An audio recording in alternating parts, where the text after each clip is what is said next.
கருணாநிதியுடைய பெண் முக்கியத்துவம் வந்தது. ஏன் அது வைக்க என்ன முக்கியத்துவம் வாய்ந்ததுன்னு சொல்லுங்க. இந்த நாட்டில் எதை அவர் சாதித்தார்?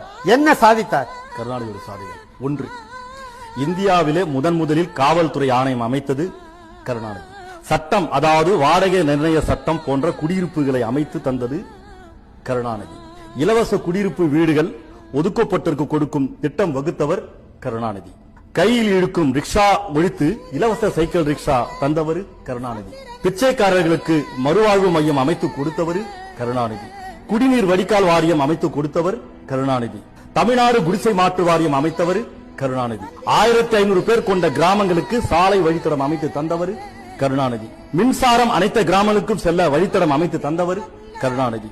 போக்குவரத்து துறையை உருவாக்கியவர் கருணாநிதி.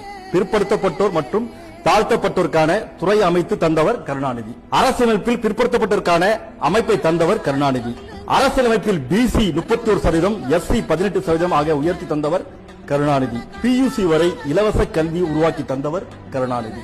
மே 1 சம்பளத்துடன் கூடிய பொது விடுமுறையை தந்தவர் கருணாநிதி. நபிகள் நாயகத்தின் பிறந்த நாளை விடுமுறை தினமாக அறிவித்தவர் கருணாநிதி. முதல் விவசாய கல்லூரியை உருவாக்கி தந்தவர் கருணாநிதி. அரசு ஊழியர்கள் குடும்ப நலத்திட்டம் தந்தவர் கருணாநிதி. அரசு ஊழியர்களுக்கு மேலான ரகசிய அறிக்கை முறையை ஒழித்தவர் கருணாநிதி. மீனவர்களுக்கு இலவச வீடு வழங்கும் திட்டம் தந்தவர் கருணாநிதியுடைய பெண் முக்கியத்துவம் வந்தது. ஏன் அது வைக்க என்ன முக்கியத்துவம் வாய்ந்ததுன்னு சொல்லுங்க.